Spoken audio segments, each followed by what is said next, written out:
Forenses Podcast. Bienvenidos a Forenses Podcast.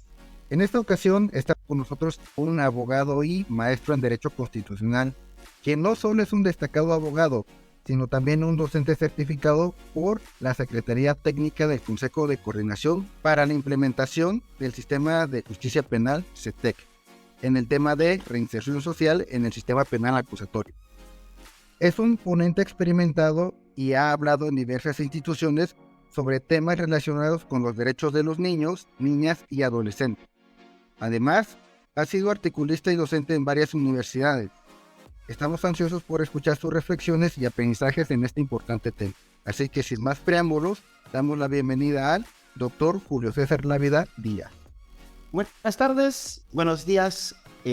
Afortunadamente estos medios electrónicos nos permiten superar la barrera del tiempo. Y pues agradezco también al maestro Marco Antonio Benítez por tener la oportunidad de compartir ideas en este contexto tan importante que es la difusión propiamente del conocimiento en cualquiera de esos ámbitos, ¿no? En este caso a través de Forenses Podcast. Y pues en este caso doy las gracias a ustedes, ¿no? Por la invitación. Entonces, por favor, cuéntanos cuál es el tema del día de hoy. Bueno, el tema que pretendo compartir un poquito ahí es el tema de la criminología y el sistema de justicia penal para adolescentes, o los sistemas de justicia para adolescentes, ¿no? El caso es bastante interesante porque realmente también es uno de los problemas que he podido detectar. Existe como una falta de interés, una falta de aplicación, una falta de profundizar también sobre el tema, ¿no? O sea, cuando ves el tema de justicia para adolescentes, lo podemos ver de múltiples ópticas, ¿no? O sea, no lo podemos ver de una óptica estática, una sola, sino lo podemos ver de múltiples ópticas, pero donde se ha estructurado una ausencia, una deficiencia propiamente, ha sido la relación que puede tener la criminología con el sistema de justicia penal, en este caso para adolescentes específicamente. Aunque esto me refiero específicamente a los contextos actuales, porque históricamente sí ha tenido una relación en el sentido propiamente empírico, en el sentido propiamente de la estructura que se ha desarrollado y la idea que hemos tenido como sociedad y también el ámbito profesional, se ha planteado en base a construcciones sociales, ¿no? Es decir, por ejemplo, como decir, es que tus conductas son inadecuadas, ¿no? Ah, bueno, pero es inadecuadas ¿en qué sentido, no? En mi contexto y mi construcción social, de acuerdo al tiempo en el que estoy viviendo, bro. Por ejemplo, tal vez hace unos 30, 50 años, es decir, que una persona consumiera marihuana, pues es una conducta totalmente reprobable que podría llevar a prisión, etcétera. Pero en la actualidad es un contexto de libre determinación de la personalidad. Y esto es a lo que voy en primera instancia procurando mantener su importancia. ¿Por qué? Porque en las conductas que fueron simplemente inadecuadas, que inclusive hasta sancionadas por el derecho penal en el pasado, ahorita no lo son, o en su defecto, ¿no? También puede suceder lo contrario, ¿no? Conductas en la actualidad son visibles, son reprobables, inclusive son específicas, pero que en el pasado simplemente no se les ponía la atención debida, no se visibilizaba. En este caso podemos entenderlo como el tema, y un ejemplo, al tema del feminicidio, ¿no? O sea, siempre ha existido como fenómeno el feminicidio, la muerte de la mujer por cuestión de su propio género, pero realmente en el contexto histórico social lo tenemos realmente por tiempo, ¿no? Dándole su espacio y lugar. Y esto es por una cuestión sencilla, ¿no? Repito, son construcciones sociales. Cuando empezó el sistema mexicano, ¿no?, a tratar de entender o profundizar qué era eso de enfrentarse con un menor infractor, lo podemos ir visualizando inclusive desde tiempos de la misma época prehispánica, ¿no? Hay que recordar las funciones del calpul y todos estos elementos que eran las escuelas, especialmente mexicas, que es donde más se ha profundizado sobre la cuestión escolar, que funcionaban para mantener un control social y mantener también el contexto ideológico de quiénes eran o qué deberían ser las personas en su futuro, ¿no? Es decir, simplemente, si tú vienes a ser hijo de un alfarero, pues tendrías que ser alfarero. Si eres hijo de un guerrero o un hijo de alto dirigente, pues tendrías que ver con esto. Pero era forma de mantener hasta cierto grado los controles sociales. Y pasó bastantes evoluciones. De hecho, muchas cuestiones tienen que ver con cuestiones teológicas, y con cuestiones teológicas no solamente es en las épocas prehispánicas, también se da en la época del virreinato, en la época de la independencia también, pero donde se empieza a marcar un arteaguas es en el contexto contemporáneo. Puede localizarse específicamente con la Constitución de 1917 y el artículo 18 constitucional, cuando los legisladores, los constituyentes de aquel momento, de 1917, empiezan a hacer una reflexión de, bueno, vamos a crear un sistema de ejecución de penas, ¿no? Un sistema penitenciario. Y empiezan a establecer ahí las ideas que perduraban en aquel momento. Pues empezaron a hablar de los contextos del positivismo criminológico, ¿no? Que todos lo dominamos o los conocemos, y que es propiamente las ideas pues que fueron exportadas principalmente del contexto europeo, ¿no? La corriente italiana, donde pues hablaba simplemente de algo que en realidad es muy inadecuado, y es hablar de las razas criminales o especies criminales, entendiendo como raza criminal esa predeterminación para que una persona sea considerada como delincuente. Hay que recordar que esto fue por mucho tiempo las bases y el sustento de la criminología, y su nacimiento y su génesis está en ese contexto. Empezaron a hablar de esa situación, pero también empezaron a hablar de qué hacer con adolescentes, ¿no? Qué hacer con menores, ¿no? Entonces la idea de ellos fue en aquel momento quedar fuera del sistema penal, ¿no? ¿Por qué? Porque decían, ellos no pueden interpretar de ninguna forma el sistema penal, pero no abordar más. Y curiosamente lo abordan cuando empiezan a hablar del artículo 123 se pueden identificar ahí las ideas que perduraban. Ojo, esto es muy importante porque a veces cuando vemos una ley, nada más vemos la norma, ¿no? Lo que te dice la norma. O sea, como decir, que era prohibido, se sancionará, se ejecutará, ¿no? O sea, ¿cómo te lo describen, no? Todos los delitos describen un contexto social. Pero ahí es donde viene la importancia, porque te describen también la norma en un contexto propiamente subjetivo, muy subjetivo de la norma, la idea social imperante en aquel momento. Es decir, no solamente es un reflejo normativo específicamente, sino también es un reflejo del pensamiento ideológico que tenemos en una sociedad.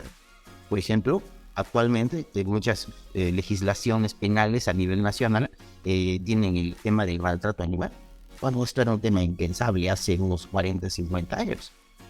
Entonces, son procesos de evolución. Entonces, las leyes, por ejemplo, que nacieron especialmente en la Ciudad de México, y reglamentos para enfrentar el tema de la justiciabilidad para adolescentes, podemos ver cómo está ese origen ahí de un positivismo, porque se creían, de acuerdo a los fundamentos propiamente normativos, nos permite ver que una persona que era simplemente pobre o simplemente tenía problemas de consumos de alcohol, inclusive hasta temas de vivir en un lugar inadecuado, se consideraba como un posible delincuente, pero no un posible delincuente en el sentido de la probabilidad, sino en el sentido de la determinación.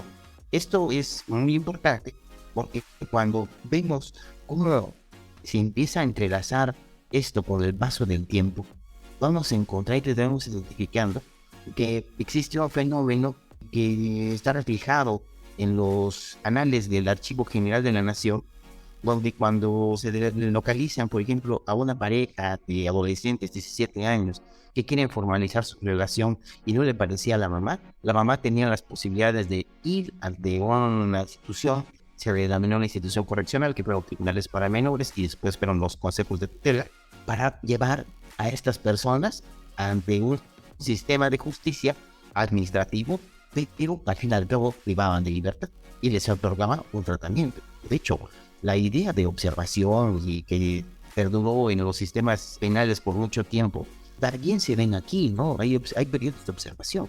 Implica este periodo de observación que se tenía ya una idea criminológica basado en el positivismo, donde se pretendía entender que existía algo que estaba deficiente en este grupo de personas.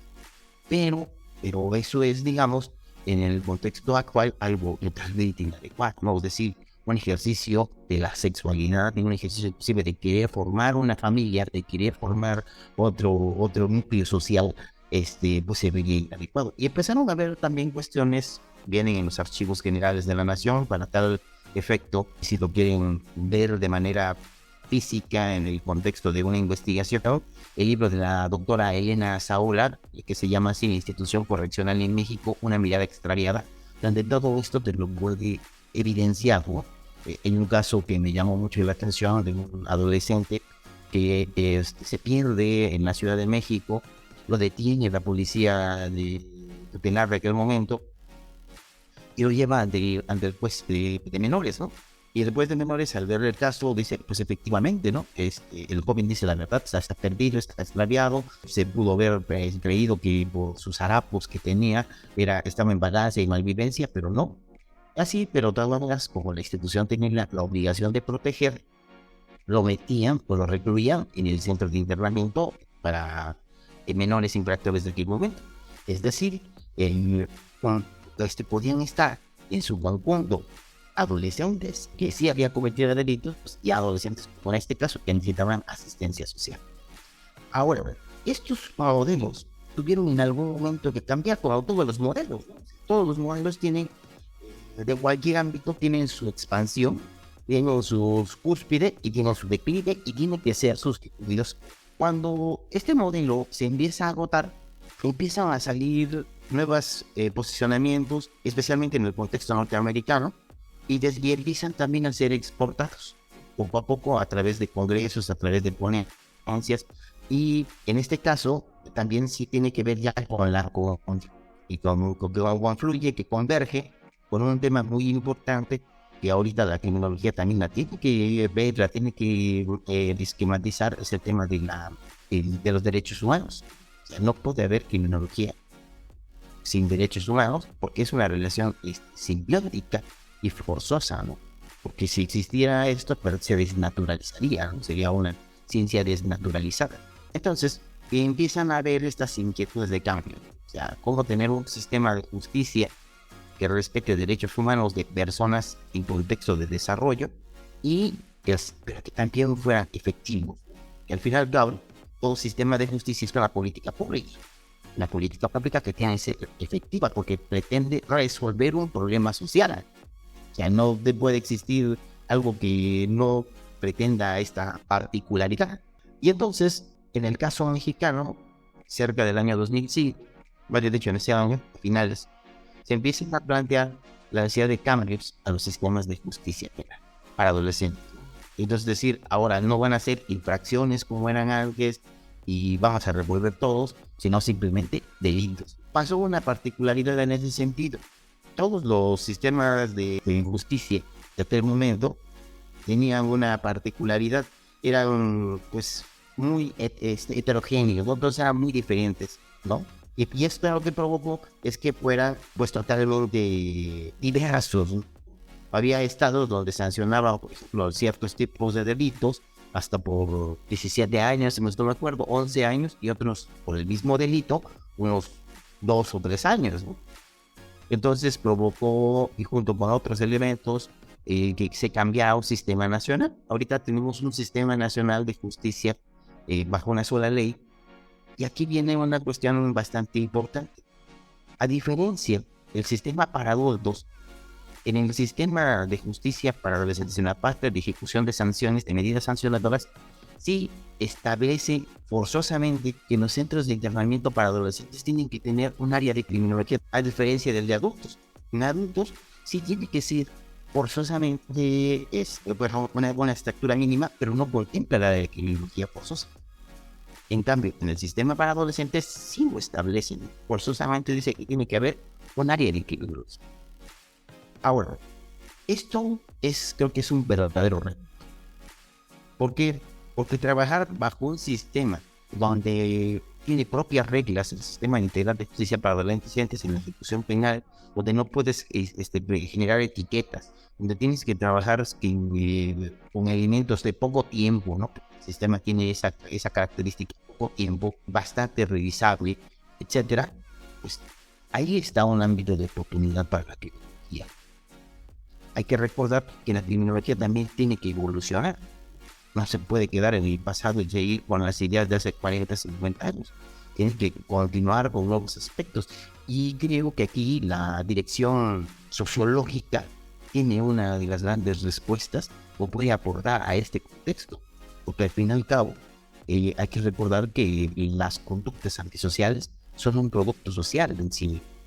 O sea, que yo ahorita nosotros consideramos como delincuencia, en un futuro tal vez no lo sé. O lo que ahorita consideramos una actividad usual o una falta administrativa, tal vez en el futuro sea la delincuencia, ¿no? Esto me refiero, por ejemplo, a la utilización de recursos naturales, ¿no? Como el tirar a una agua, ahorita puede ser tan solo una sanción administrativa, pero en el futuro, al contexto que vamos, puede ser que sea un futuro un delito. Por eso, la dirección sociológica, con la Escuela de Chicago principalmente, puede dar muchas oportunidades a esto, ¿no? Entonces, yo, en lo personal, sí identifico un ámbito de oportunidad, ¿no? Un reto también, ¿no? Pero la criminología tiene que estar presente, porque al fin y al cabo, cuando el delito, la generación del delito es multifactorial. Bueno, la solución a ese problema, que es el delito, en cualquiera de los ámbitos, pero especialmente en las futuras generaciones, que es el sistema de justicia para adolescentes, también tiene ese contexto de multifactorialidad. Entonces, para que nosotros como criminólogos podamos intervenir en esos escenarios que usted nos comenta, ¿qué conocimientos o habilidades requerimos para abordar estos problemas? Muy interesante la pregunta, y esto responde a un tema que es especialmente particular: la especialización. La especialización es un tema concreto, y esto lo pongo con un ejemplo. En algún momento tuve la oportunidad de conocer a un criminólogo que operaba, y no voy a decir el estado, por cuestiones de proteger también su identidad y su profesionalismo y todo lo que tiene que ver con su persona. Pero me decía que una técnica de entrevista que había manifestado con relación a un adolescente que había cometido una violación en contra de otro adolescente por consumo de alcohol, que era decirle que el muchachito, que el otro joven, el otro adolescente que había sido la víctima, para que le dijera qué es lo que había pasado, pues le mintió diciéndole que tenía VIH-Sida. Entonces, ¿qué pensé? Dije, bueno, aquí estás poniendo en falta de técnica, sin saber que estás violentando los derechos humanos de este adolescente, la forma de tu entrevista criminología, ¿no? Pero también va en el sentido de entender de que la especialización es no solamente el sistema de justicia, sino qué es el tema de adolescentes, qué es la criminología en el sentido propiamente de los años que estés actuando con la privación de libertad. La criminología clínica, si bien es cierto, es muy importante, pero también creo que es muy importante en la dirección sociológica, ¿no? que son complementos. Y eso también es parte de la síntesis criminológica, ¿no? Todos los múltiples factores que inciden, pero también esos mentores los tenemos que entender. Y yo creo que el tema especial ahí es especialización en todos los ámbitos. Considero pues que la plática que hemos tenido hasta el momento ha sido muy informativa, fructífera y sobre todo que plantea más dudas. No quiere decir que sea errónea, sino simplemente pues movilizar ese interés profesional del criminólogo para buscar, como bien dice usted, la especialización y otras ramas que le puedan ayudar al proceso que la criminología necesita de manera urgente en el México contemporáneo. Sí, efectivamente, y la criminología se ha estado especializando en últimas fechas, ¿no? Tenemos las criminologías específicas que son muy interesantes y que están en proceso de formación. No es posible rechazarlas sin un estudio consensuado desde el punto de vista epistemológico, pero sí es necesario que vayan conformándose poco a poco, ¿no? Hay que recordar que la criminología también tardó mucho tiempo en ser considerada una ciencia, ¿no? Pero la criminología, por ejemplo, en el sentido propiamente de especialización, va en ese sentido, ¿no? Hace poco el tema de criminología corporativa que se abordó, bueno, pues también, ¿no? Hace unos 30, 40 años tal vez eso era impensable, pero ahorita se está hablando de manera correcta sobre esos temas, ¿no? Y seguir, ¿no? Porque si una ciencia que se estanca está condenada a desaparecer. Bueno, le agradezco enormemente la intervención que tuvo el día de hoy. Sus pláticas son tan interesantes como el día en que era su alumno. Le agradezco esa parte el día de hoy y pues bueno, recordar los buenos tiempos. Esto fue Forenses Podcast.